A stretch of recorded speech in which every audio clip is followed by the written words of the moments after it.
All right. Give me a minute. Is there anybody in the waiting room? They're all joining yes. right now. Okay, let me know when they're all joined because I can't see it anymore on my screen. Okay. Or wait, actually, yeah, no, I can't. I don't know if it's me, but like the people who are still in the joining room are taking a little while to join in.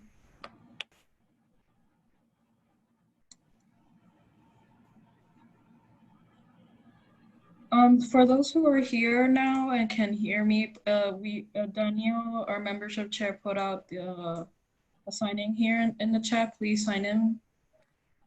Thank you. Okay. Let's see.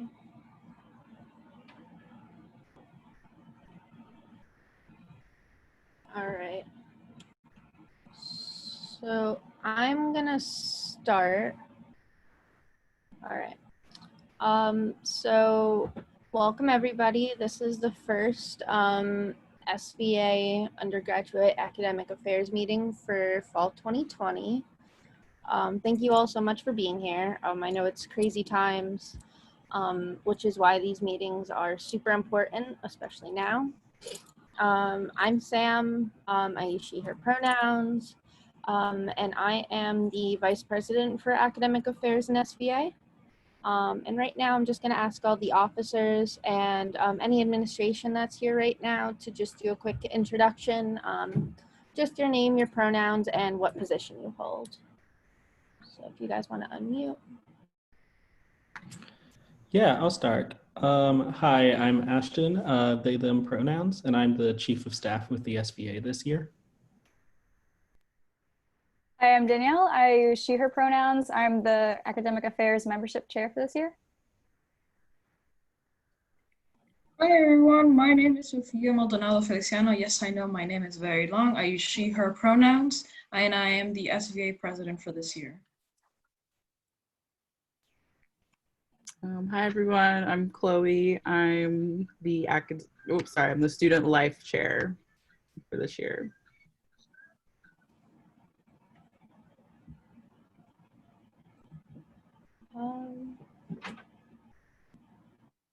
I believe that's all the officers that are here. Also present we have Lisa Perrin, representing the faculty. We have Mike Patterson, who is one of the vice presidents. I'm just clicking through. We also have Carol, who is our advisor for SVA, and she's also they're also the director for CSE. Yeah, if I missed anybody, I apologize. And if anybody else wants to introduce themselves, that's not administration or officer, feel free to introduce yourself in chat. We would love to know who's here. So yeah, I'm just gonna jump right in because we only have an hour, so I just want to be respectful of everybody's time. So often is asked, what is SVA? SVA is the Student Voice Association. Basically, we represent and advocate for student concerns. We meet with administration, the provosts, the President's Council. We're in contact with the Board of Trustees, and we're constantly talking to them about demands that students have given to us. And we are pushing for those things to be met. So yeah, does anybody want to add to that or? No? All right. Okay, so this summer, and I'm just going to keep this part very brief, but if you have any, also before I go any further actually, if you have any questions, I know we sent out a Google form to pre-submit questions because there's going to be a Q&A section at the end. If you did not submit those questions, feel free to drop them in the chat. If you would like to remain anonymous for any reason, you can message them to either Ashton or Sophia. They're the ones that are going to be moderating the questions, and they'll make sure that I'm able to answer them. Okay? All right. So over the summer, members of SVA in collaboration with many other people created an open letter outlining demands for administration. And just to touch on them, these demands included immediate release of information. So rather than waiting a little while to make announcements, to make them immediately and more promptly. Diversifying staff and student life support. These include resources, scholarships, student spaces, governance, funding, policing, everything there. We also touched upon diversifying academics in regards to the hiring process, functioning, the curriculum, training for faculty, and academic support, especially since we're in a very weird time.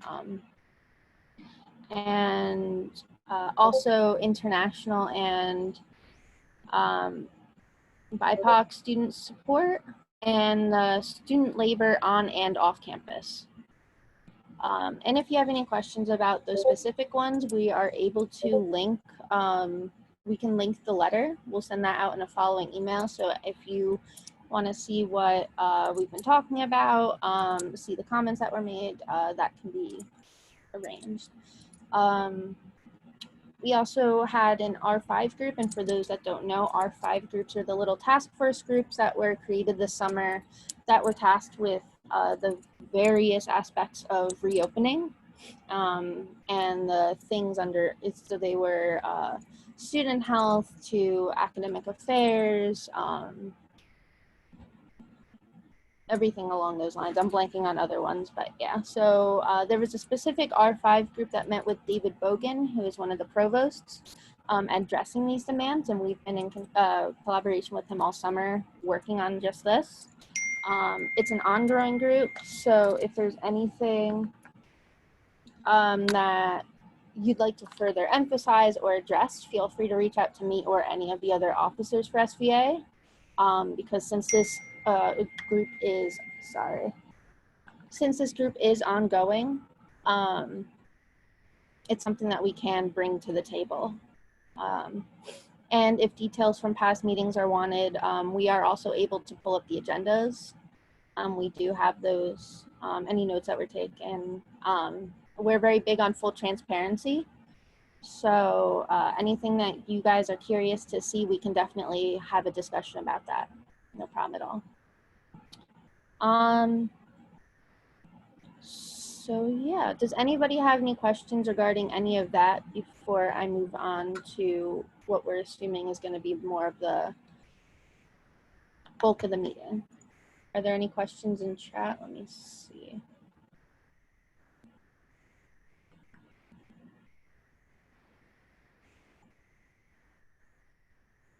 Okay, all right. So we kind of want this meeting to be kind of like an open forum. We want to hear from you guys to hear what we can do better for you, what we can push for, and really your guys' demands, because you, the students, are who we are working for. So since we're fully online, there are a variety of challenges for online classes. There's been the discussion, is it worth the money? There's whether the faculty is fully prepared, stuff along those lines. So feel free to unmute if you'd like to jump in or drop it in chat, but what can be done better in regards to online classes? We'll start with that.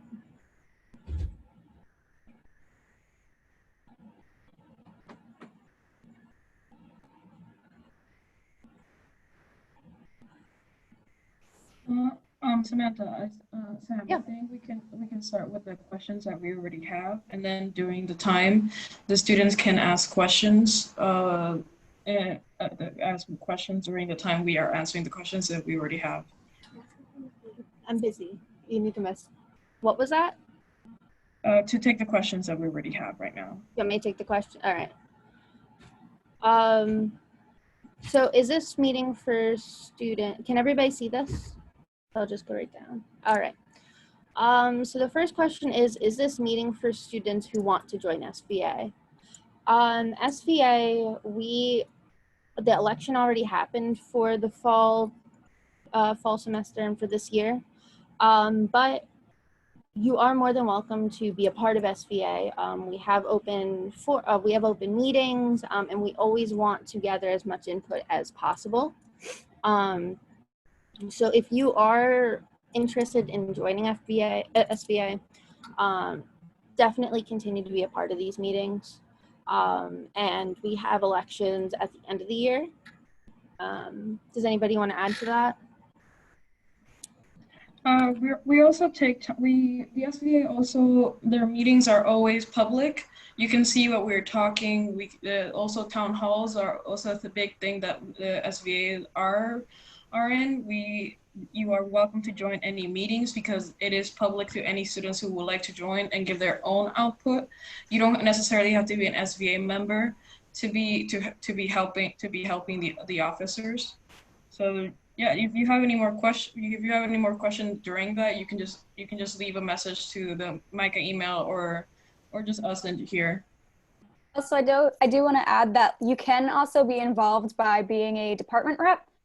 So a few of the departments seem pretty crowded with representatives already, but for example, like illustration or humanistic studies or sculpture or painting, like a lot of them, like if you're interested in representing your department major, feel free to reach out to us, send us an email, let us know, and then we can throw you on the list. And then just if you do get involved with that, just have to make sure that you attend these monthly meetings like that we're having right now. Okay. So I think this question is going to go more to any of the administration. So if you feel that you're able to jump in and answer, that would be great. The question is, where do we need to be regarding the virus for MICA to be deemed safe enough to use the facilities and studio spaces in the spring?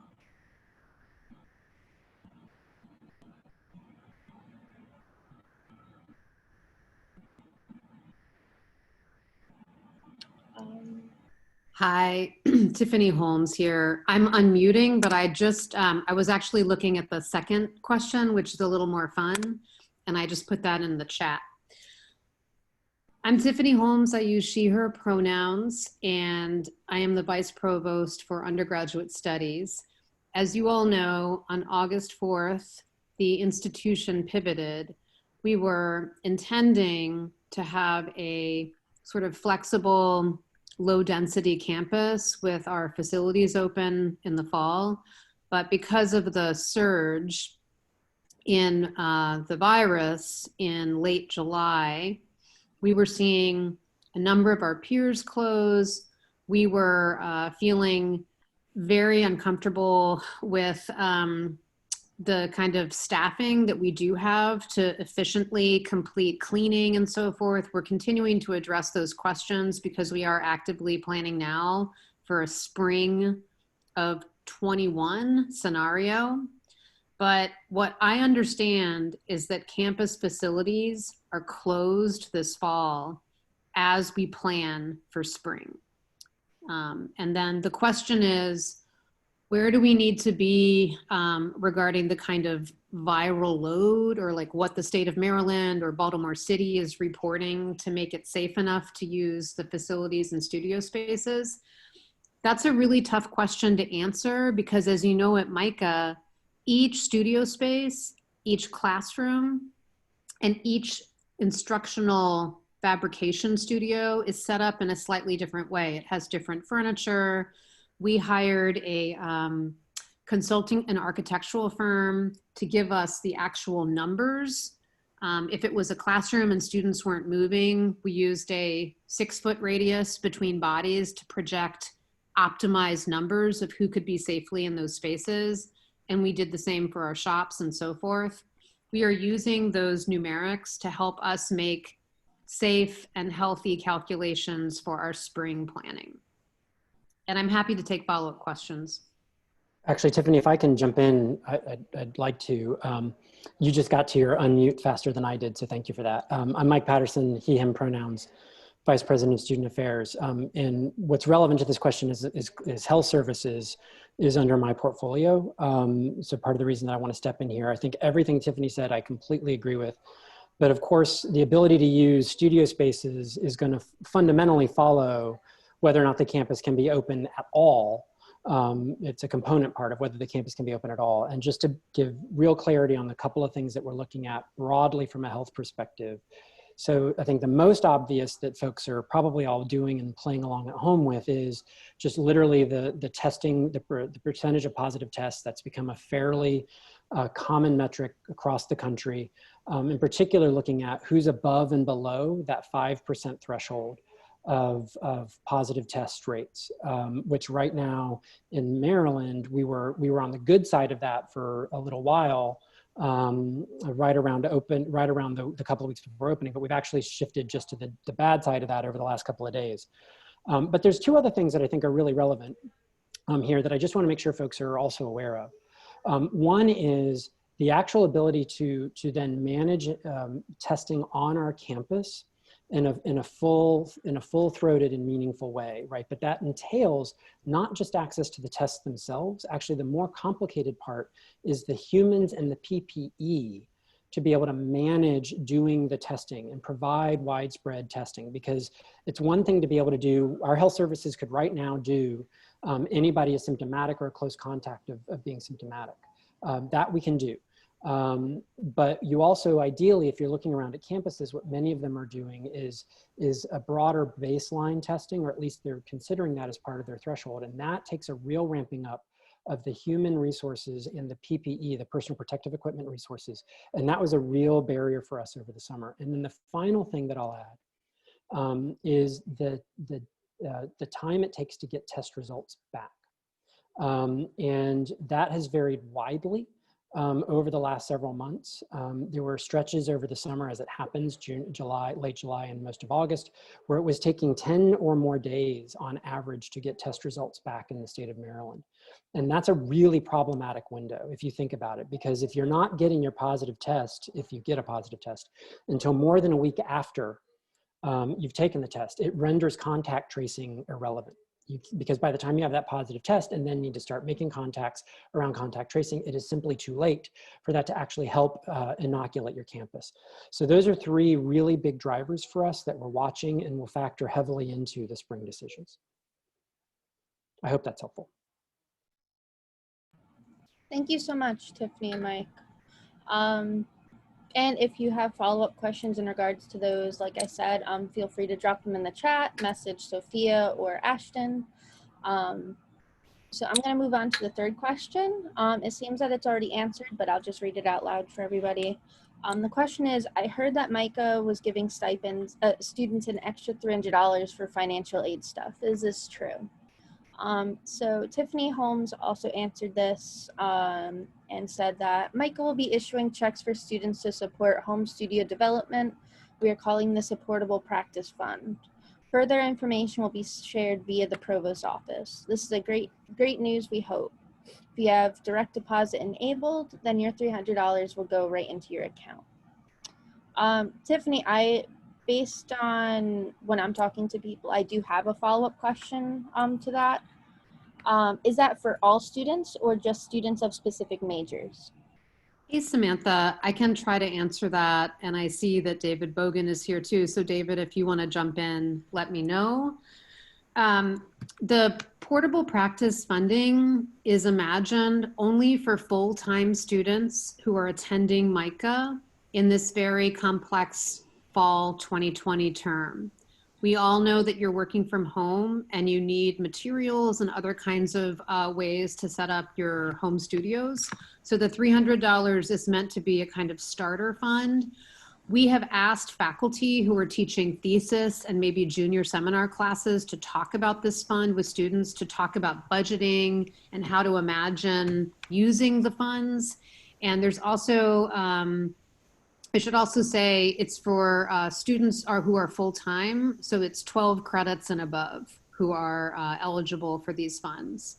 If you don't have direct deposit set up, you're going to be mailed a check, and of course that may take a little longer, but the Office of Financial Aid is going to be working on this next week, and I believe you will get communication from the Provost's office about this shortly. Thank you so much.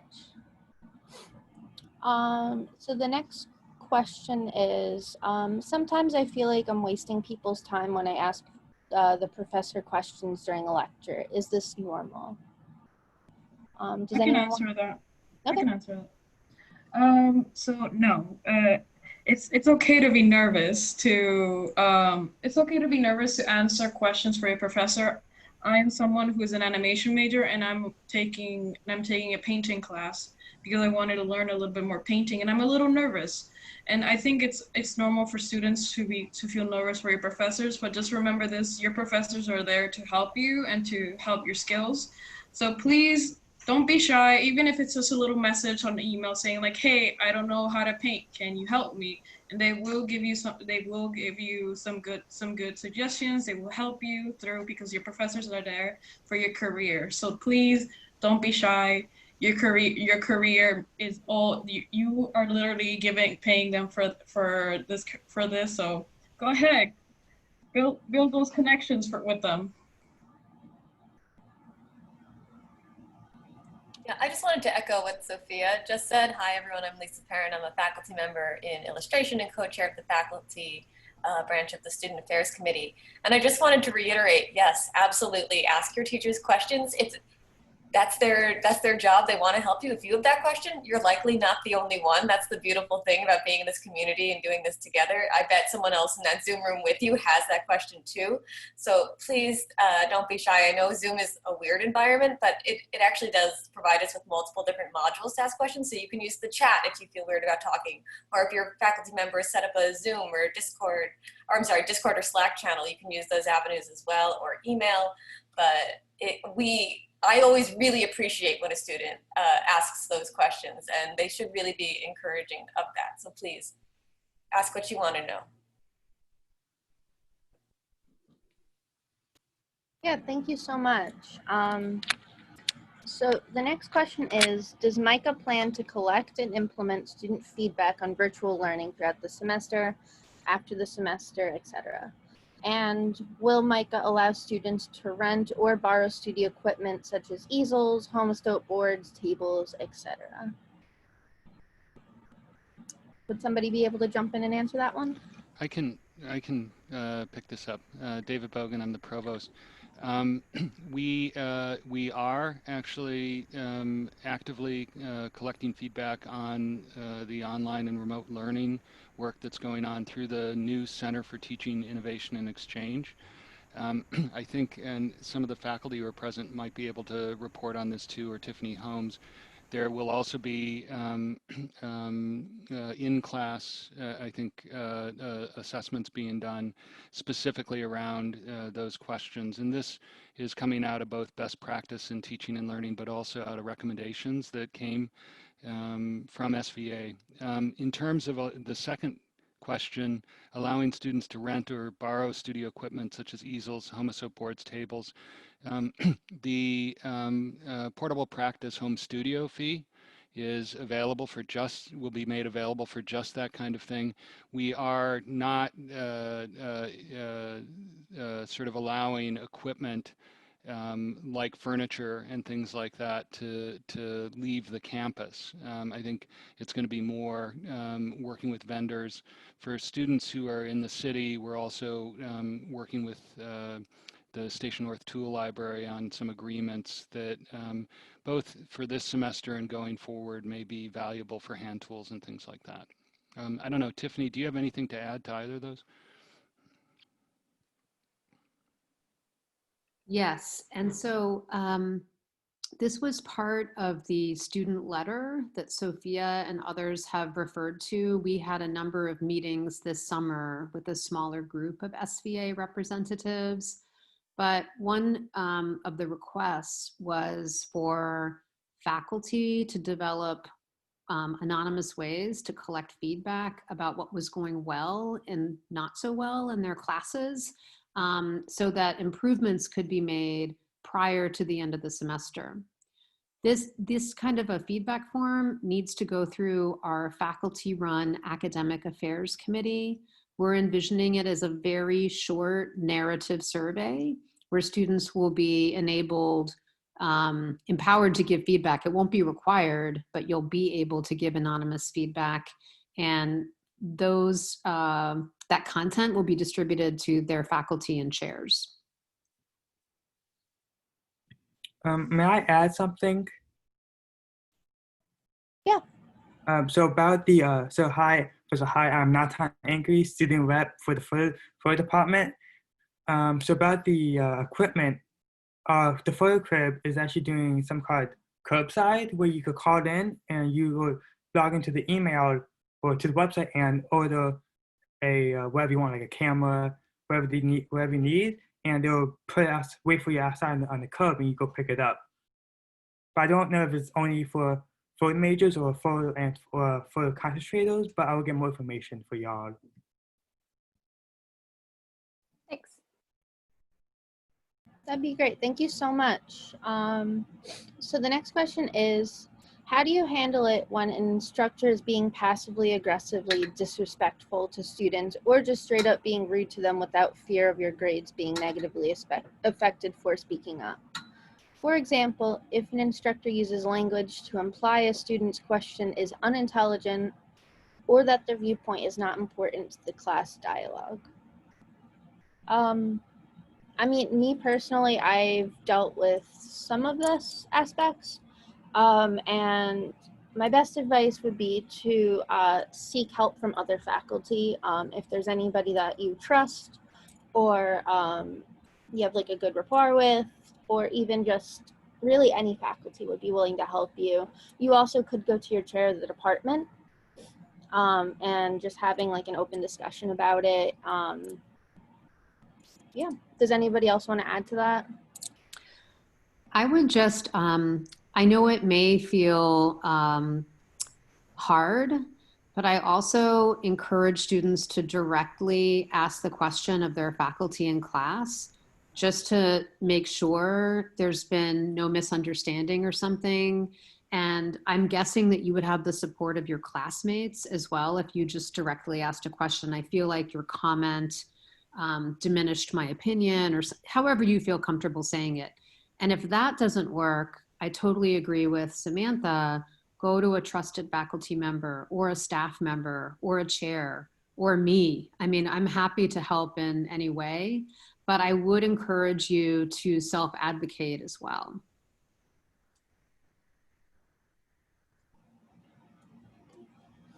All right. Thank you, Tiffany. Next question is, what will be our biggest advantage in terms of communicating to the staff? Does anybody want to tackle this one?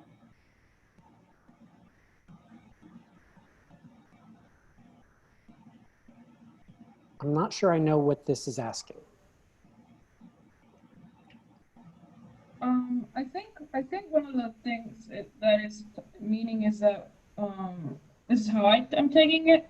It's just talking about just the communication to the staff of like, what's the advantage for like communication with the staff? Maybe. I mean, I think right now, if that's also kind of how I'm understanding it.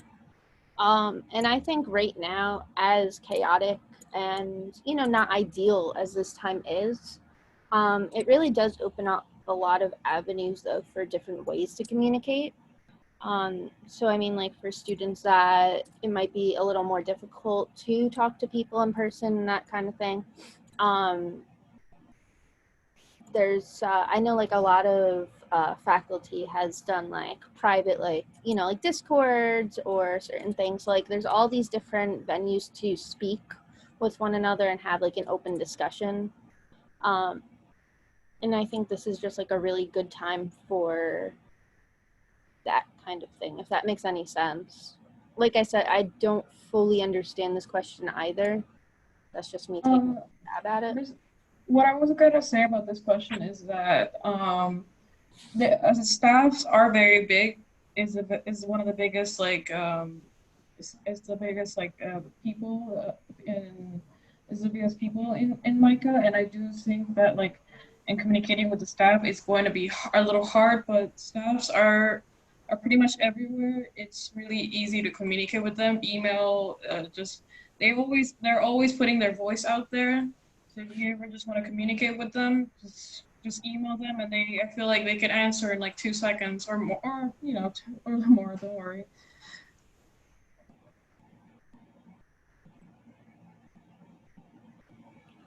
Thank you, Sophia. So the next question is it mandatory for distance learning students to get the flu vaccine? And this was answered, and it says yes. An email was sent out earlier today with information. This is a measure being taken in hopes that we'll be able to reopen this spring.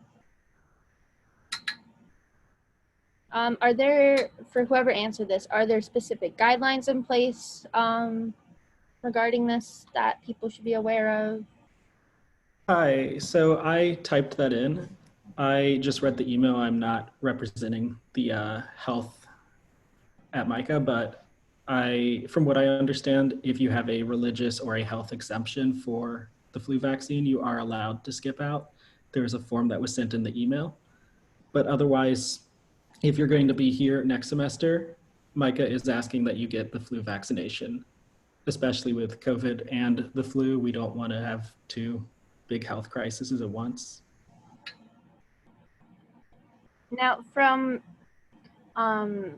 discussion that I've seen regarding this, people are worried about contact with people when getting the flu vaccine. Is that I guess this is to administration, but is that kind of thing taken into account at all? How would you recommend students to still adhere to the guidelines, but also remain safe because we are in the middle of a pandemic? Yeah, sorry, I'll jump back in on this again. Hi, everybody. So Sam, if I'm understanding the question correctly, I think that while I understand, I really appreciate that because it presumes sort of I want to be maximally safe as possible, have as minimal exposure as possible. I'm super all in on that message, to be clear.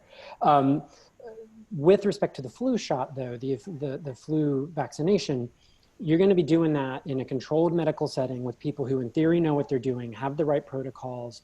If you walk into a clinic and you see that it just doesn't feel right, turn around, go out and go to the next one down the road.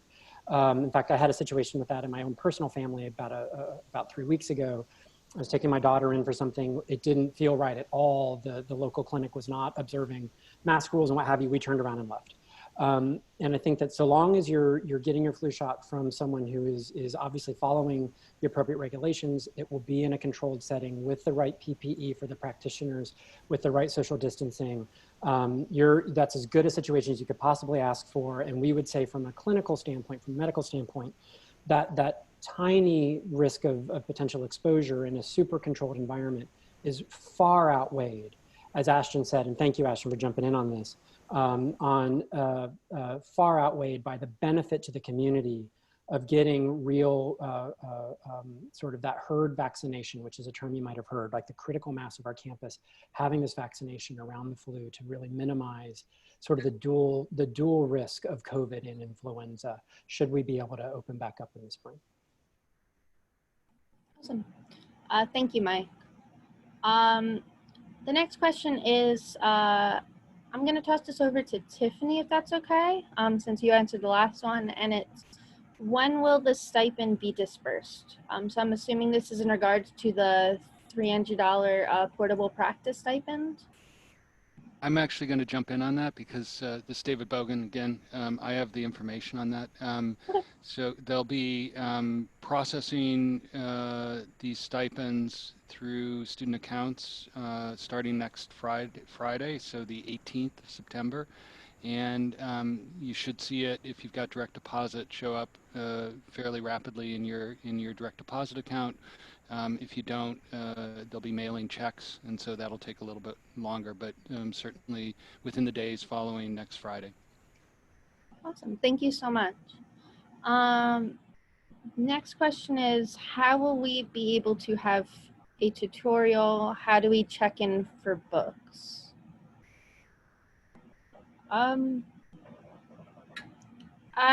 Is this in regards to like the Decker Library, like checking out books? Does anybody want? I think they might mean like how to if they can check out books online right now, and I think tutorials it could be just asking if there are any tutorials around. Is it if it's tutorials in regards to checking out the online books? I know Decker has if you go on the MICA website under the Decker Library, they should have instructions in regards to how to do that process. I know that there's also scanned materials that are available through there. As far as I know, the only people that can check out books, contact lists, but like physical books are faculty right now, and that's to limit contact. And if it's like tutorials in general, I know that there's a variety of like online avenues for that. So, does anybody else? I might be reading that wrong. I don't know.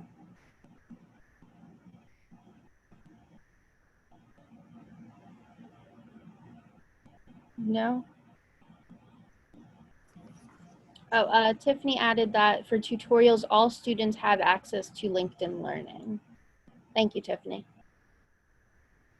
All right. The next question is, we have a career development department, but do we have any departments that offers help for those who want to apply for graduate schools? I know that the career development does help with people who are interested in applying to graduate schools, or even if you're interested in like transferring or things like that. So feel free to always just like make an appointment with either a career counselor or a peer career advisor, and they could help you out.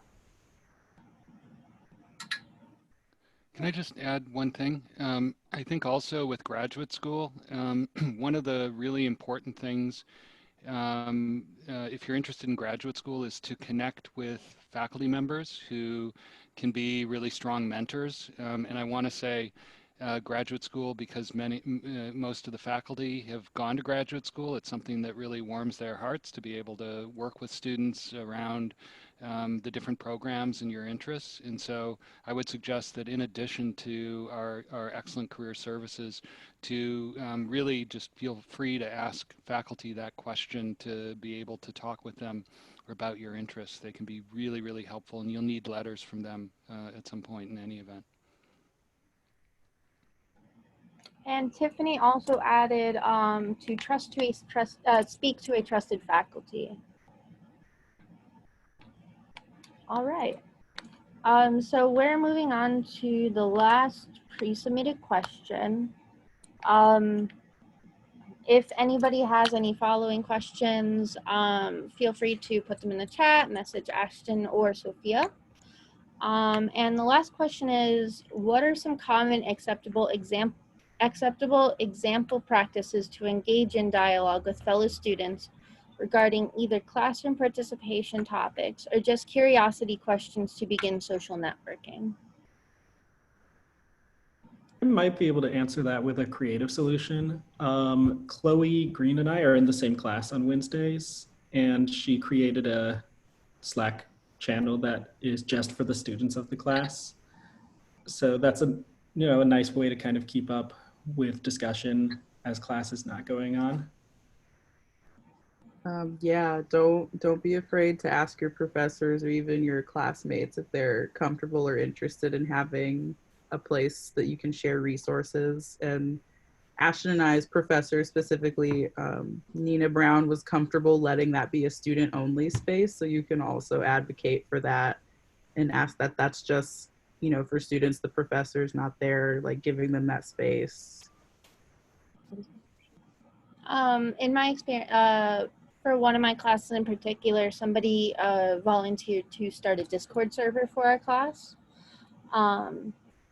Actually for two of my classes. And it's just a place we can just talk about homework, discuss the class as a whole, or just if the topic interests us, just have an open discussion about it. And it's just a really good space. It is also a student-only space. Our professor isn't a part of it, but that's what we're doing. So if that's something that would work for you, I would definitely suggest that. Yeah, and I also would suggest that if you're not comfortable like doing that step of like doing a Slack or doing a Discord, there is students who would love to that don't necessarily could have to be in your class, but they are willing to give critiques and help you out.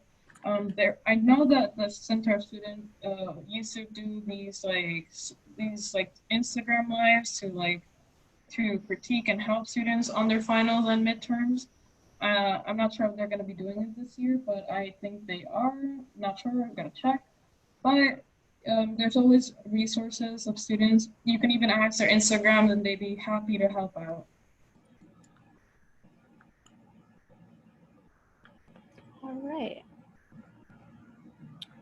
All right. So that seems to be our last question. Ashton, Sophia, are there any more? I haven't gotten any, Sophia. I haven't got any. So- If anybody, oh, sorry, go ahead. A question that keeps coming up in the chat, if anyone is watching, is just a general question about how to get the flu vaccine safely with everything going on. Does anyone know a spot in Baltimore that is fairly safe? Because a lot of students are still in the city. I know that the MICA Student Health Center, if you are in Baltimore, from my communication with them, they're going to be open for flu shots. There's also, I know, Hopkins, and I've had procedures done at Hopkins actually over quarantine. So they are very good about social distancing. I had a surgery, so I had to go for like a pre-op like COVID test. They were head to toe, like almost hazmat suit. Like they are taking every possible precaution. So there's also Hopkins, I think it's called MedStar. There's an urgent care center. They do all like the screenings downstairs, and then they send you up. They have a max of, I think, like 5 people upstairs at a time. Those are my suggestions. Hi, everybody. In case you don't know me, I'm Christine Manganero. I'm the Associate Dean for Liberal Arts. Hi. I put this in the chat, but I wanted to mention that a lot of grocery stores in the area, if they have a pharmacy, they also have a very small, well, not very small, some of them are large, but they have an office you can come in and they'll administer the flu shot right there in the pharmacy in the grocery store, which especially is nice if you already have a place that you go to pick up medications. They already have your insurance information or you're already in their system. So it's worth a phone call to wherever you buy your groceries or already get your meds. All right. Thank you so much, everybody who's jumped in to answer the questions. Thank you to everybody who has submitted questions. So if you want to, we can go through this, but you don't really have to submit anything now if you want.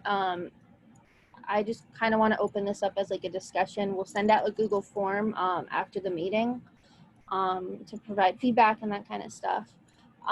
But we really want to know, what challenges have you as students faced regarding fully online classes? So for returning students, you went through the spring semester during the change online, and this is week 2 of fully online for the fall semester. And we know it's early, so that's why we want to ask this now. Some things that we want to know: what can be done better? That could either be in regards to classes as a whole. That's good. I'm going to stop sharing as I read through this, but yeah. Classes as a whole, things that you've experienced within like specific classes, anything along those lines, issues that you guys are seeing early on. Another issue that's been brought up, I don't know if any of the administration wants to jump in on this, but the thoughts regarding, I know that there's been a lot of discussion lately regarding it, that there's no fall break. Would anybody be willing to discuss that? I'm happy to address that. Again, Okay. David Bogan, but to take responsibility for that decision too. It was a collective decision, but ultimately academic calendar stuff happens between the provost's office and the registrar. And we had a long conversation in the SVA Academic Affairs R5 group yesterday about this. SVA wrote us actually, Chloe, I think, was the author of that note on this and on grading policy. I want to say all of us, the faculty, academic administration, we understand the extraordinary circumstances and the pressures and the strangeness of working exclusively in a remote and online environment that's posed by this semester. We're all working exclusively in a remote and online environment as well. And so we're, I think, all experiencing that kind of strange. We had, as I think folks know, built an academic calendar where we were not going to have fall break, largely so that we could accommodate more time on campus before the break after Thanksgiving, before the move to online and remote. When we shifted to the necessary plan to go entirely online, we maintained that calendar largely because it had already been published, and also because faculty had built syllabi and their planning around that calendar, and we maintained that as a decision through August. Unfortunately, the appeal from SVA came in after we'd already sort of moved into the semester, and I think there is a set of communications that have gone to faculty from both undergraduate and graduate studies, but especially from undergraduate studies, around both the exceptional need to be attentive to the health and wellness of students and to create conditions of flexibility and understanding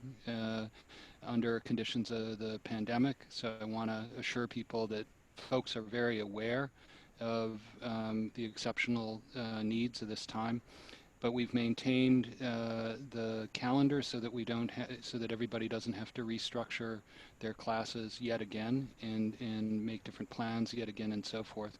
And it's really kind of a matter of the timing and keeping things reasonably stable for the faculty. Thank you. Would you also be able to touch upon the decision to make the default grading letter grades versus pass-fail in Sure. October? I think I'm going to hand that one off to Tiffany Holmes, just because it's something that she's been more closely connected to faculty around. If Tiffany's still there. Hi, everyone. I wanted to address the grading question because in our communications with the Student Voices Association representatives this summer, that very question was brought up. I think from the faculty perspective, there was this was also discussed in a leadership meeting, and faculty really wanted, because we were returning to what is not the most normal of semesters. We were starting off a full semester and wanted the ability to issue letter grades for students, acknowledging that many of our faculty who are advising seniors and juniors are advising them on graduate school applications, and letter grades, GPAs are required for certain graduate programs. So the decision was made to really offer students a choice about what kind of grade they would like over the course of the semester. Our enrollment services staff are going to send students an email roughly in week 6, and I can tell you the dates in just a minute, but we'll be publicizing this through the MICA app. We'll be asking faculty to mention this in their classes to students, but if a student would like to request a pass-fail grade, these will be collected in week 6 and then issued, at the end of the semester. Students can pick one class pass-fail, or they can pick 5. It's really your choice. The selections are not retroactive, meaning if you in week 6 feel like you want to take a class pass-fail and you learn on December 10th that you're getting an A in the class, there isn't a form for you to reverse that decision. It's a lot of additional labor for our enrollment services staff to change grades back and forth. So we are empowering students to make your choice to the best of your abilities. And I'm happy to take additional questions about that. I also wanted to mention, and I'm unable to copy and paste the huge chunk, but there was a communication sent to faculty that really articulated what the SVA reps identified as the major issues around grading. And as the meeting progresses, I'll cut and paste bits and pieces of that into the chat so you can read it. Thank you very much, Tiffany. So other questions that we just kind of wanted to address, and like I said, we'll send out a following Google form so that you can communicate it with us. But just things to think about, academics versus studio classes, along those lines, again, what is working, what isn't. I saw in chat that there was actually sort of a response to this already. Oh no, I scrolled way too high.